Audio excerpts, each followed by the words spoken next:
excelentíssimo vice-presidente da República e ministro do Desenvolvimento, senhor Geraldo Alckmin.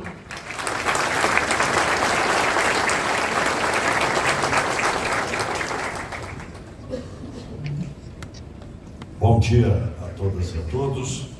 Cumprimentar o nosso prefeito anfitrião, Orlando Morando, prefeito de São Bernardo do Campo, agradecer o presente. Quando nós terminamos aqui o Rodoanel, eu brinquei com o Orlando, você está na melhor esquina do Brasil, né? Aí ele reproduziu ali no quadro. Saudar a deputada Carla Orlando, Agostinho Turbiano, CEO e presidente da GCSN, cumprimentar a Tatiana Turbian, que é quem mais trabalha, saudar o deputado federal Marcelo Lima, José de Felipe Júnior, prefeito de Diadema, Guto Volpe, prefeito de Ribeirão Pires, Dr. Mário Garneiro, presidente do Fórum das Américas, Ciro Possobon, CEO da Volkswagen Brasil, agradecer a Fidalga lembrança, José Ronaldo Marques da Silva, presidente do Sindicato dos Cegonheiros, Moisés Celerges, estou vendo aqui o Moisés, que preside o Sindicato dos Metalúrgicos aqui do ABC, Carlos Panzan, presidente da Federação das Empresas de Transporte de Carga, FEDCESP, vereador Danilo Lima, presidente da Câmara Municipal de São Bernardo, amigas e amigos. Primeiro, agradecer o convite, Agostinho, seu, do Orlando Morando, de estar aqui nessa bela, das mais completas cidades brasileiras, São Bernardo do Campo.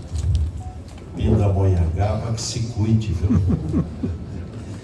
Uma belíssima cidade, terra dos trabalhadores, de lideranças como o presidente Lula, da tecnologia, vanguarda do conhecimento, capital da indústria, enfim, da logística, uma cidade maravilhosa.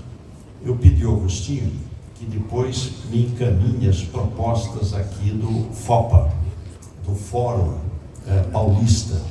Então, ouvindo aí os vários setores, já recebi, hoje cheguei aqui às 7h30 da manhã, já fizemos algumas reuniões, já recebi aqui um conjunto de propostas do setor industrial e depois ele vai me encaminhar o conjunto aí das propostas. Eu acho que nós temos o desafio da chamada agenda da competitividade. Como é que a gente pode ter uma agenda melhor de competitividade e com isso crescer mais a economia e de outro lado ter mais emprego e mais renda. Já foi mencionado pelo prefeito a questão educacional. Então o presidente Lula acabou de lançar sexta-feira no Ceará 1 milhão de vagas para escola de tempo integral, Felipe. Então, toda a prioridade à educação básica, ensino infantil, criança de 0 a 5 anos, o ensino infantil, universalizar a pré-escola, 4 e 5 anos, as crianças que fazem pré-escola entram no primeiro ano praticamente alfabetizadas, então universalizar para a escola, aumentar ao máximo o número de creches. Nós vamos ter mais de 4.000 obras retomadas. Um dia, me lembro que era uma quarta-feira de cinza, depois do carnaval, reuni uma presidente de uma associação de câncer infantil, então com o professor Davi Wippe e o professor Paulo Hoff. Ao final da reunião, estabelecemos todos os protocolos de tratamento de câncer de oncologia infantil. Eu perguntei a ela qual era a incidência mais frequente em criança de neoplasia. São os vários tipos de leucemia, né? Aí ela respondeu, o tanque de lavar roupa. Eu não entendi bem. Ela falou, o que mais mata a criança não é câncer, é acidente. Descuidou um minutinho, a criança cai no buraco, vira a água quente no corpo, tenta subir no tanque de lavar roupa, o tanque de lavar roupa cai em cima da criança, enfim. Então a creche e as mulheres hoje precisam trabalhar com quem que vão deixar as crianças. Então ela tem um sentido até de saúde pública, além da questão educacional. Escola de tempo integral no ensino infantil, ensino médio mais atrativo para não ter evasão escolar, técnico e tecnológico. Hoje a questão do emprego, ele varia muito. Você verifica a área de TI, faltam 350 mil trabalhadores hoje na área de TI. Não tem desenvolvedor de software, design, cientista de dados, engenheiro de computação. Impressionante como faltam recursos humanos nessa área de tecnologia da informação. E ensino superior e pesquisa e inovação. O segundo item da agenda de competitividade é logística. Logística é fundamental, você reduzir custo. A América Espanhola se manteve unida num país. A América Espanhola se dividiu em N países, pega lá desde o Uruguai, vai até a Venezuela e as Guianas. A América Portuguesa se manteve unida no 5º maior país do mundo.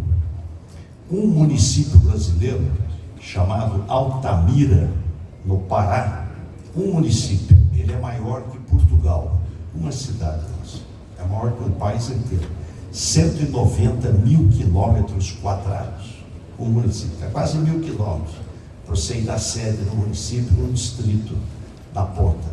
Impressionante, a logística ela é fundamental. Então aí você investir boas rodovias, hidrovias, ferrovia, dutovias, aerovias. Então vai ter um grande programa de PPPs e concessões, além do investimento privado, para a gente reduzir custos de logística e poder avançar mais. Terceiro, acordos internacionais.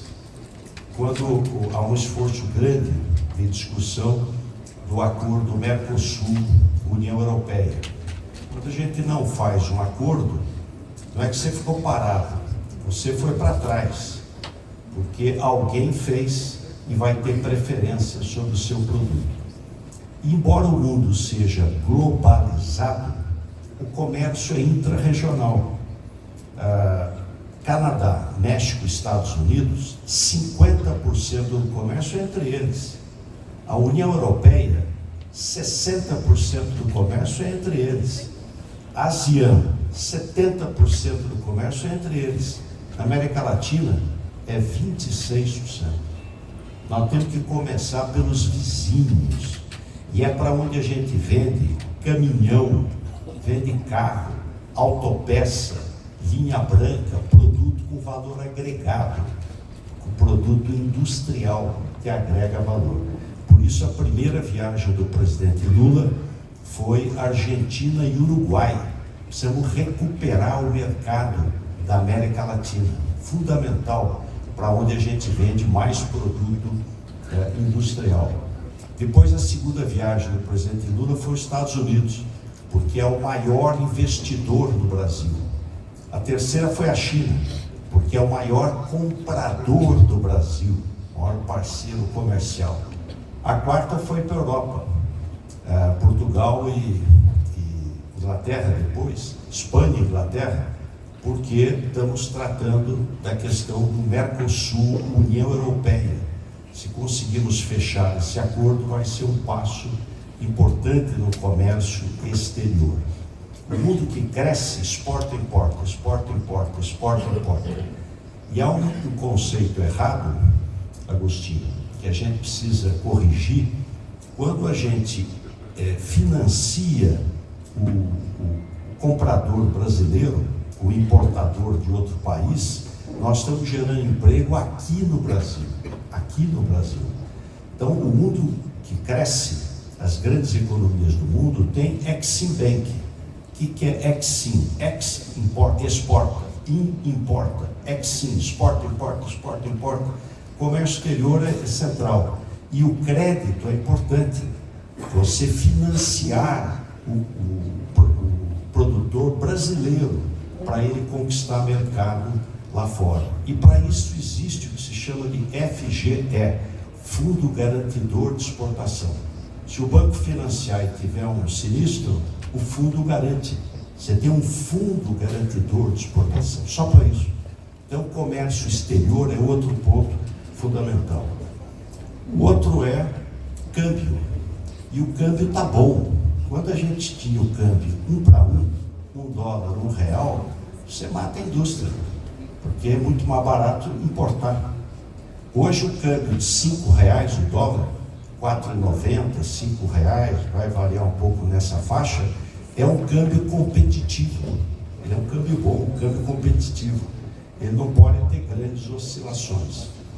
Uma outra questão da competitividade é o sistema tributário. É importante a gente simplificar a questão tributária. Imagine quem exporta um carro, um caminhão, um produto qualquer, soja. Ele não paga imposto na exportação, mas ele já pagou ao longo da cadeia produtiva. Na hora que ele comprou o pneu, ele já pagou, comprou o aço, já pagou, comprou o vidro, já pagou. Então, ele acumula crédito. Ele exporta, mas como é que ele recupera o imposto que ele já pagou? Aí você tem um problemão, o exportador fica com mico, que é acúmulo de crédito de exportação. Na reforma tributária acaba isso, porque acaba a cumulatividade. Então você vai estimular a exportação. Depois você tem uma supertributação em cima da indústria, uma tributação absurda. Então a reforma tributária vai corrigir e vai simplificar. Eu estou indo mês que vem visitar uma fábrica em Jaguariúna e tem 150 trabalhadores na produção e 110 na área financeira, contábil, administrativa. Olha o custo para pagar imposto. Não é que o imposto é alto, além de ser alto, custa caro. Imagine quem vende para o Brasil inteiro. Cada estado tem uma lei de ICMS. São 27 leis diferentes, mais de 200 alíquotas diferentes. O mundo inteiro tem um IVA, Imposto de Valor Agregado. O que podem ter são várias alíquotas, não precisa ter alíquota única.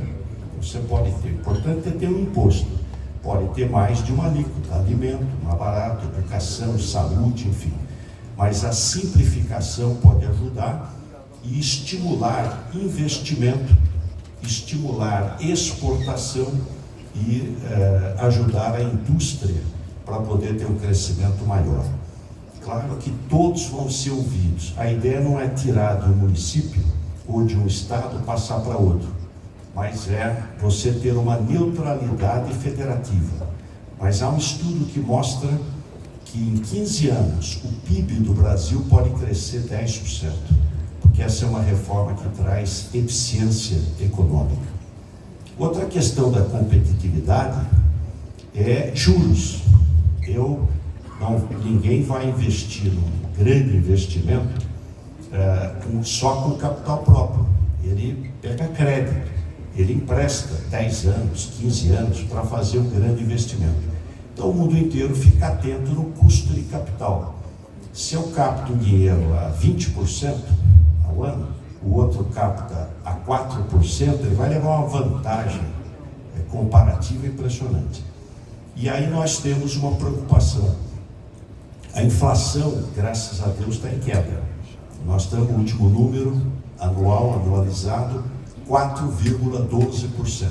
Então está em queda, 4,12%, abaixo do teto da meta e indicando que pode cair mais. Se pegar a Europa, está 5%. Se pegar Estados Unidos, está 5%. Então, e você não tem uma inflação de demanda.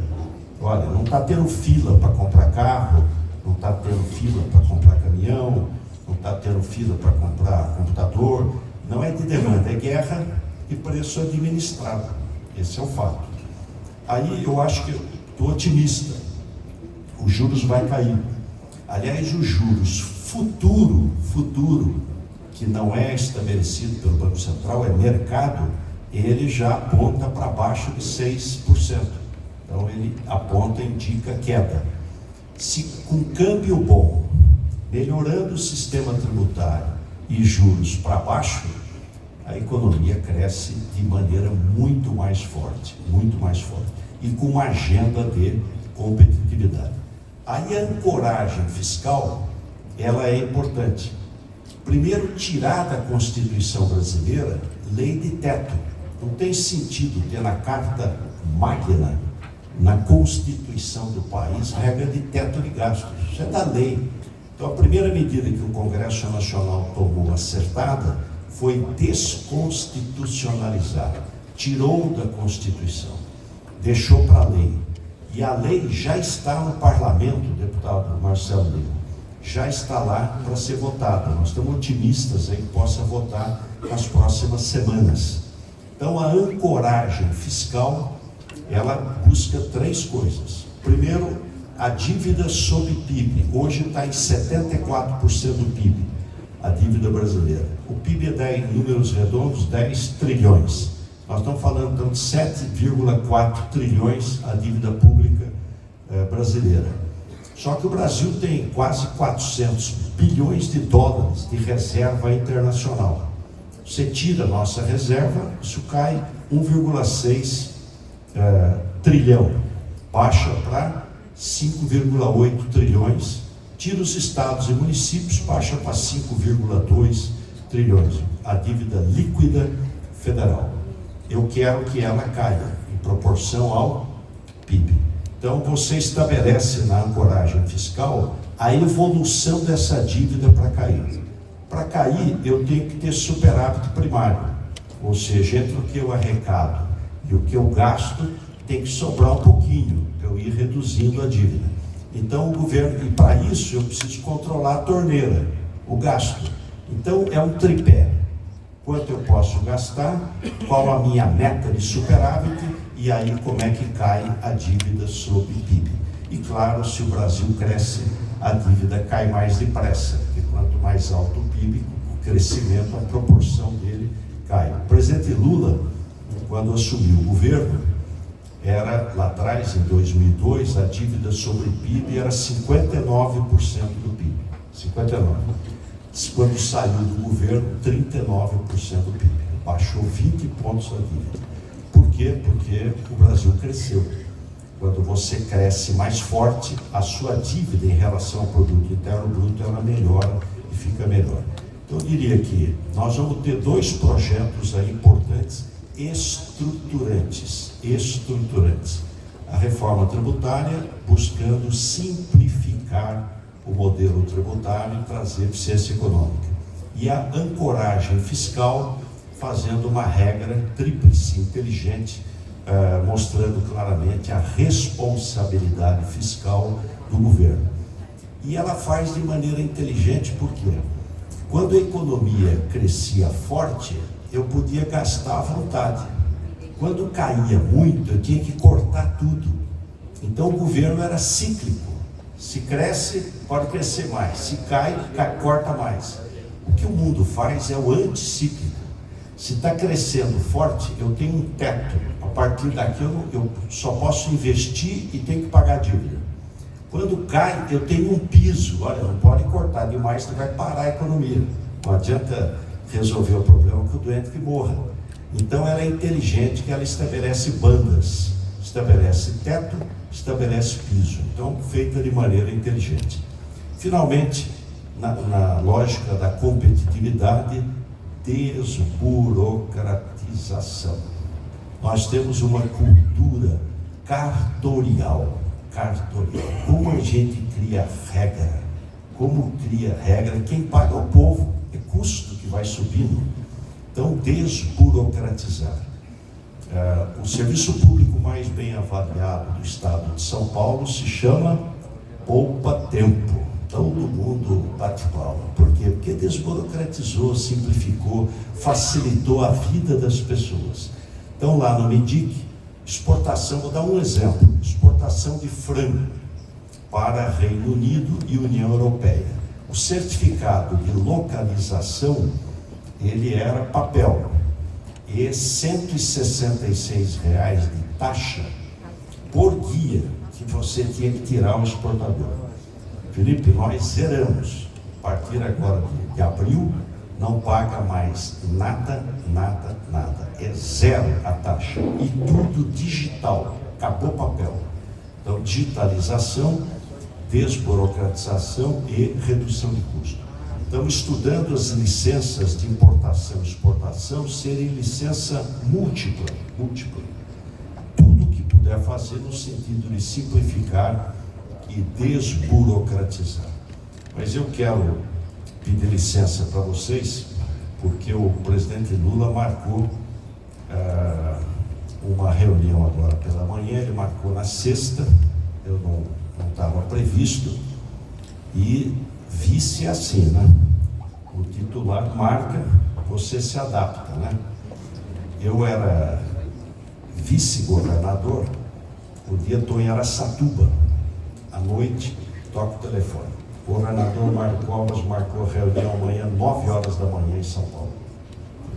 Estava programado de ficar aqui, dormir aqui amanhã em outras cidades, tudo marcado.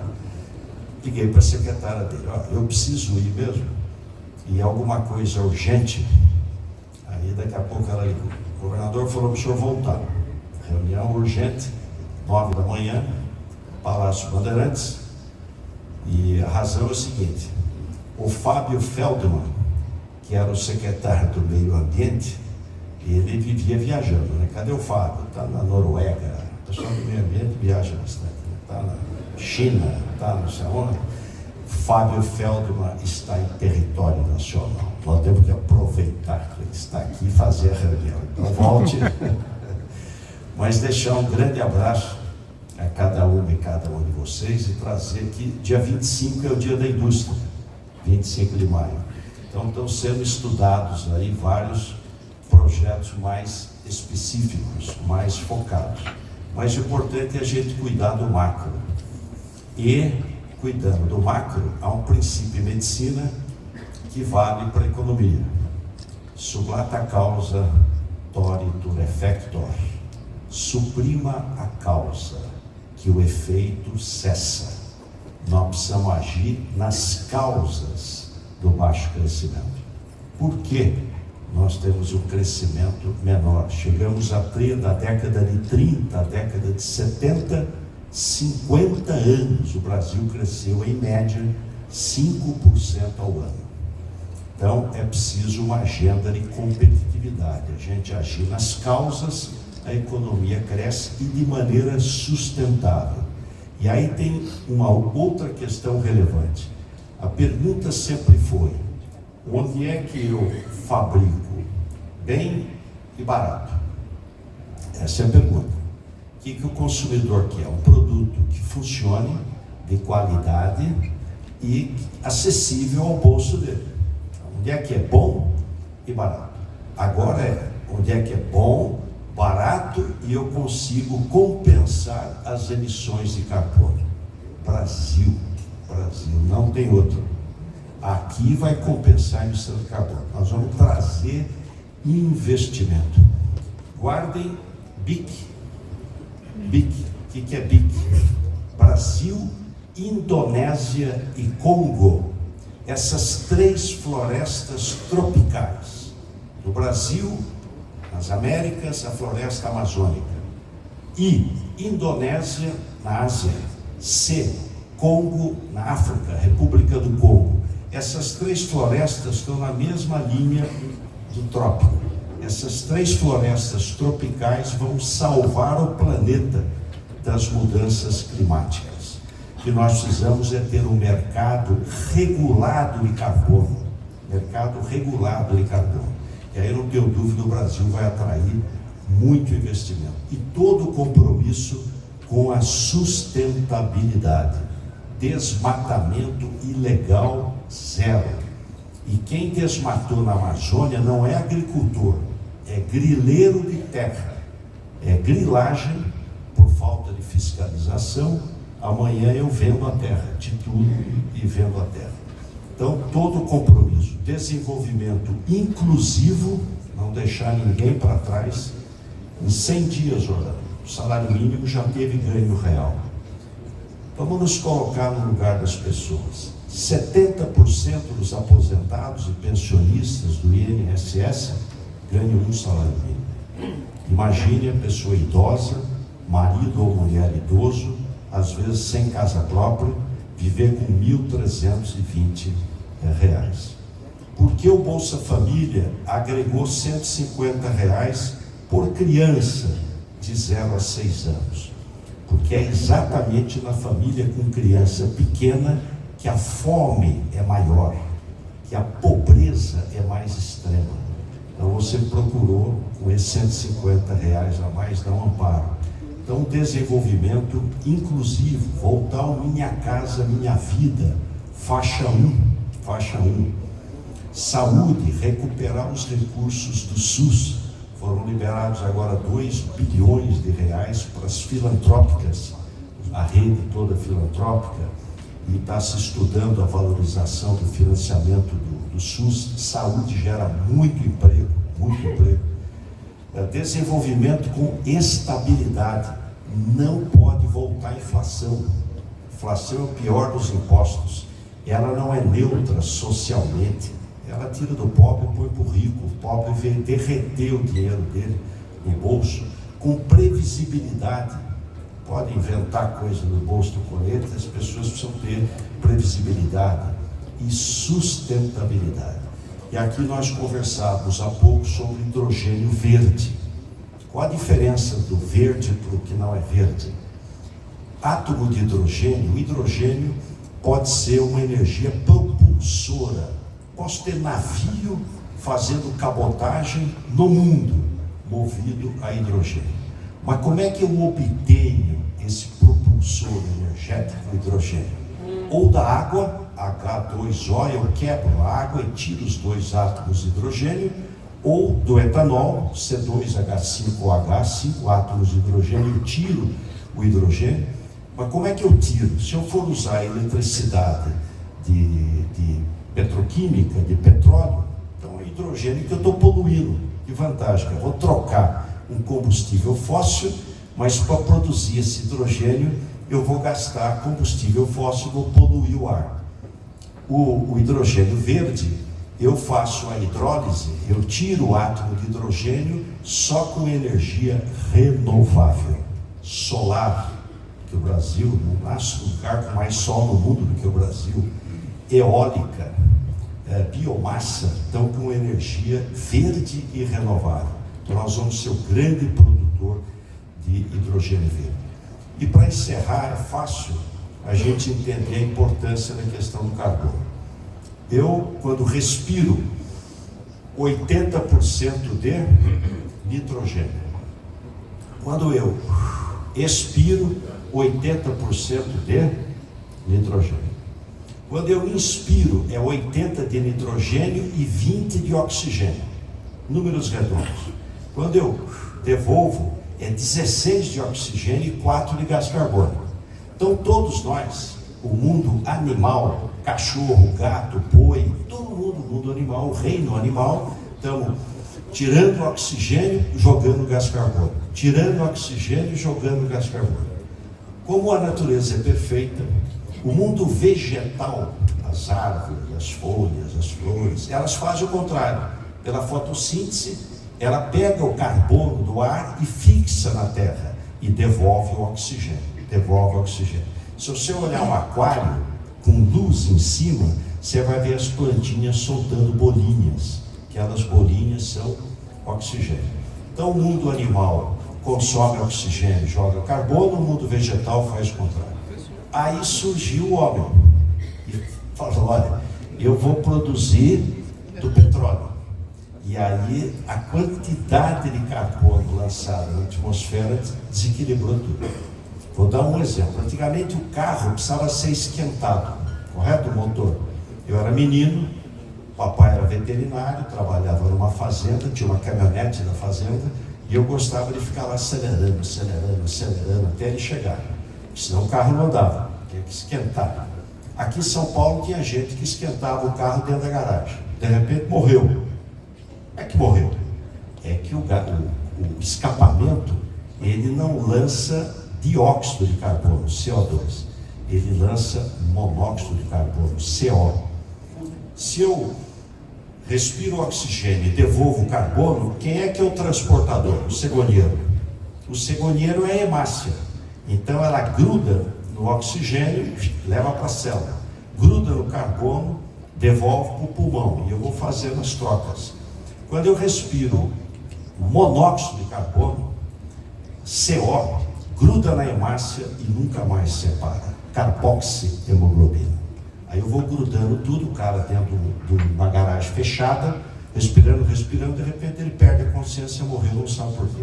Não tinha mais hemácia para transportar oxigênio. Nós precisamos reequilibrar isso. Então, por isso vem o mercado de carbono. Você vai emitir tanto de carbono, como é que você vai compensar isso? Então, aí o Brasil passa a ser, o mundo depende do Brasil. BIC, Brasil, Indonésia e Congo. Só que o Brasil é 2 vezes a Indonésia e 2 vezes o Congo, em termos de floresta tropical. Mas eu não vou cobrar nem pela aula de química, nem de biologia, mas os candidatos aqui, viu, Felipe? Os candidatos se preparem, porque isso cai no debate. Eu era candidato a prefeito de São Paulo. Eu, doutor Enéas, saudoso doutor Enéas, Erundina, Fernando Collor de Mello, ele foi candidato um período, depois no finzinho ele foi cassado, mas nos primeiros debates ele participava. Aí, doutor Enéas pergunta para Fernando Collor de Mello. Aí o Enéas fez todo o histórico e candidato. Região sul de São Paulo, capital. Marcilac, distrito de São Paulo, que era a composição do ar atmosférico. Diga para mim, nitrogênio, monóxido, dióxido de carbono, oxigênio. Aí o Collor se bananou todo, faltou nessa aula de química e biologia. Aí voltou para o Enéas deu um pega nele, falou, tá vendo, o ex-presidente, não tem o que falar, tal. O Collor já estava louco da vida, réplica, continue falando aí. Tá. Isso pode cair no debate, né, com a questão ambiental, então vocês se preparem aí para São Bernardo do Campo, composição do ar atmosférico. Antes do caminhão, aqui tem Mercedes, Scania, Volvo, o que mais? Volkswagen. Antes no Euro 5 era 1, agora com o Euro 6 a poluição é menor. Então os motores estão cada vez mais sofisticados para a gente desequilibrar menos a natureza. Mas quero deixar um abração, agradecer muito o convite. Então se preparem, dia 25 nós vamos ter boas notícias para a indústria. O presidente Lula é uma liderança que conhece chão de fábrica e enxerga as pessoas. Uma vez o Franco Montoro, foi a Pindamonhangaba, eu era prefeito de Pinda, e ele era senador. Convidei para inaugurar uma escola no bairro do Jardim Resende, Escola Engenheiro Francisco Bicudo Lessa, quase 50 anos. Aí na hora de ir embora, o Montoro do cafezinho me falou uma coisa que eu guardei. Se você tem dúvida em relação ao caminho a tomar, pergunte sempre aos mais pobres o que pensam de ti. A gente saber se estamos errando ou não, pergunte aos mais pobres o que pensam de ti. Nós precisamos enxergar, né? A obra-prima do Estado é a felicidade das pessoas, trabalhar permanentemente para melhorar a vida da população. Muito, muito obrigado a todos.